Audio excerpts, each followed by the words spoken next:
So thank you everybody for being here today. I'm Marilou, and in this talk, I'll speak on longitudinal audio data as a core for mental health treatment and monitoring. I'd like to start by saying a few words on Neonous and who we are.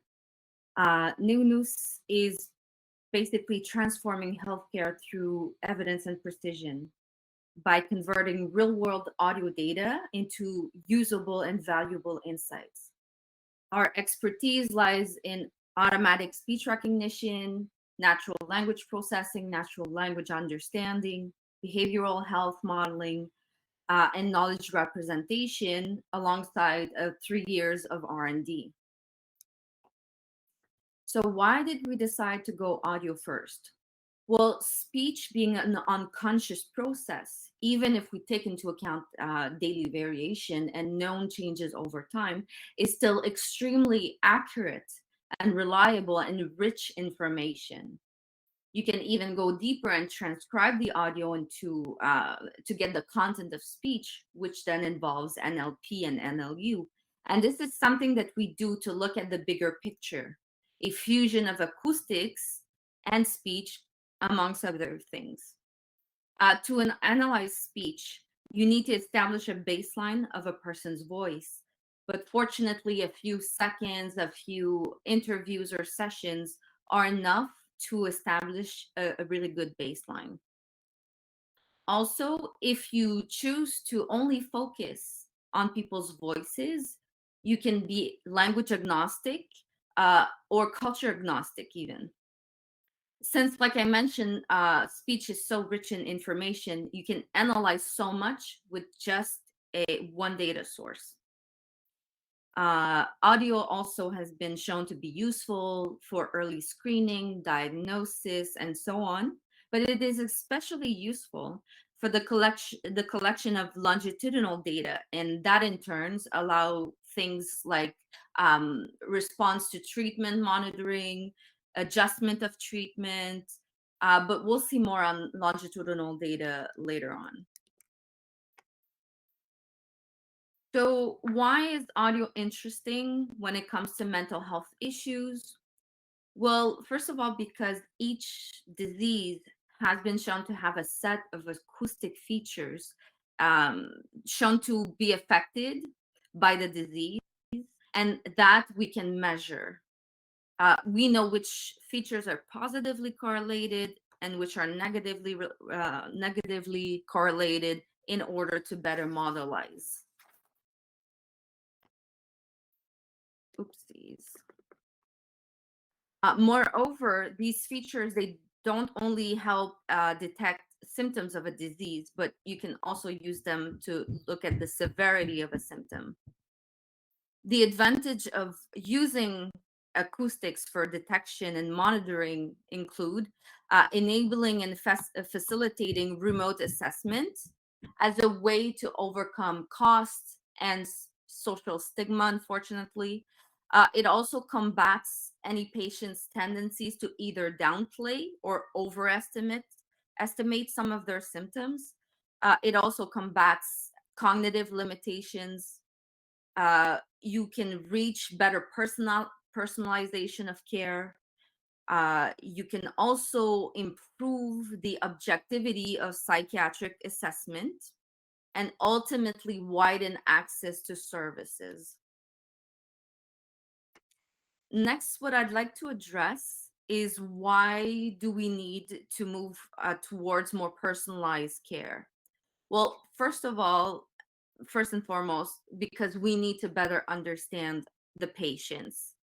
And then because personalized care enables faster resolution. We all know that quality over quantity is at the core of value-based care, and the use of longitudinal data is one way of achieving this. Well, how? First, because it allows to take full advantage of all available information, and also because it facilitates pattern discovery. In other words, it helps widen the narrow view that spontaneous data offers, by providing information that may not be directly related to the actual issue, but is still quite important. And again, at Neonous, we are all about seeing the bigger picture. Coming back to longitudinal data, it's also interesting to note that it is growing rapidly in the field of pharmacovigilance, or drug safety as it's known. And studies show that longitudinal data paired with a case control design outperforms spontaneous reporting data. So how do we take advantage of the longitudinal data? Well, we've basically created a contextual platform that combines the biophysical, the behavioral, and the context-based features from audio, text, video, and wearables to generate deeper insights, which allows us to capture more than by just using spontaneous, reported, or secondhand data. Longitudinal data, however, comes with its challenges. It takes more time, it's more expensive. You need the longitudinal data to be transformed to be digestible for the algorithms. And lastly, because patient's engagement and compliance isn't guaranteed. For example, a prescription might have been automatically refilled in a patient's file, but it doesn't mean that the medication itself was actually taken as prescribed. So how do we solve these issues? Well, we address the first three challenges by automating the collection, the aggregation, the feature extraction, and the labeling of the longitudinal data to get to the insights faster and efficiently.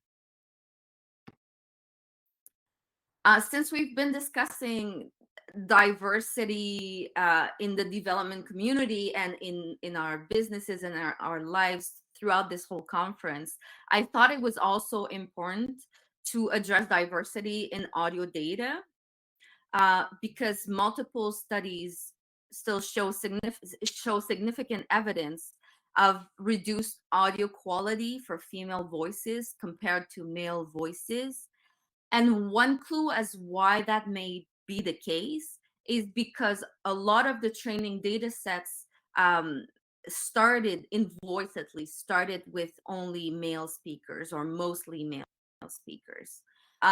It's good to know that male and female voices typically make use of different frequencies. Similarly, it's hypothesized that that there may be existing biases for people with different accents or speaking different languages because of how they use these different frequencies.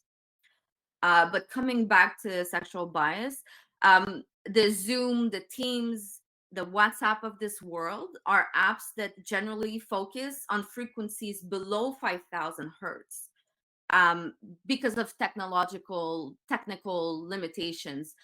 They have to do the live streaming of the sound, the audio, and the video at the same time, and that um, the compression itself is inevitable. There has to be somewhere where they cut off. Um, but nowadays, there's really good evidence that the higher frequency sounds are actually very important to speech communication. And whose voices does this affect the most? Well, unfortunately, it's female voices, which require usually higher cutoffs, well above 5,000 hertz, which means, in conclusion, that um, female voices are at a disadvantage when it comes to effective and natural communication. But fortunately for us, not all phenomena have sexual or cultural differences in vocal strategies. Notably, it's been observed in speech emotion, for example, for emotions like tenderness or sadness, our pitch, which is the fundamental frequency, or F0 as it's known, will tend to lower. Whereas with emotions such as happiness, anger, or surprise, which have a higher degree of excitation, you will see the pitch rise. And that is true for all cultures. and genders. So why is it so important to address sexual bias in audio data and in machine learning, therefore? Well, to look into this question at Neonous, we've created, we did this short experiment where we, using what we found in the literature, we isolated the 6 best prosodic features for emotion recognition that you can see on your screen. And using the RAVDIS emotion database, for those not familiar with this database, it's a multimodal emotion database containing 12 female voices and 12 male voices of professional actors. And what we did, we extracted the mean for each of those prosodic features for both males and females. And this is basically what we saw. If you look at the top left corner of your screen under RMS, which is a root mean square, you can see that for sadness, there's a significant difference between males and females. If you look at the right, the top right, for spectral slope, and if you look at the bottom left, which is perceptual spread, 2 cepstral features basically showing voice quality, you can see significant difference again between males and females. If you look at speech rate, it sensibly follows the same pattern, although for happiness, males tend to speak a little faster. And so what that showed us overall is that the sexual differences observed are significant enough to affect the algorithms that we build in terms of how well they represent our populations. And so what we did to address the problem, to solve the problem, is that we've built a custom gender detection algorithm that is used to separate speakers belonging to each category, so that the next model that we train on top of these are accurate to both categories' specificities. When gender detection or when sex separation is not needed for a particular algorithm or model that we're trying to build for a specific task or phenomenon, it is easily removed from our pipeline.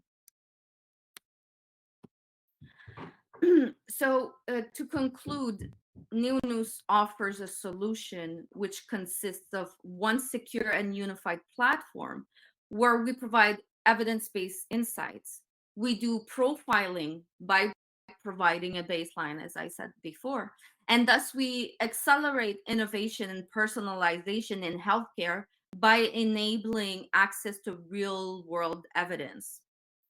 And in this holistic multimodal approach, we address the biases, we focus on the patients, we give the bigger picture, and finally enable more research and more representative data for all. Thank you. I hope you enjoyed this talk.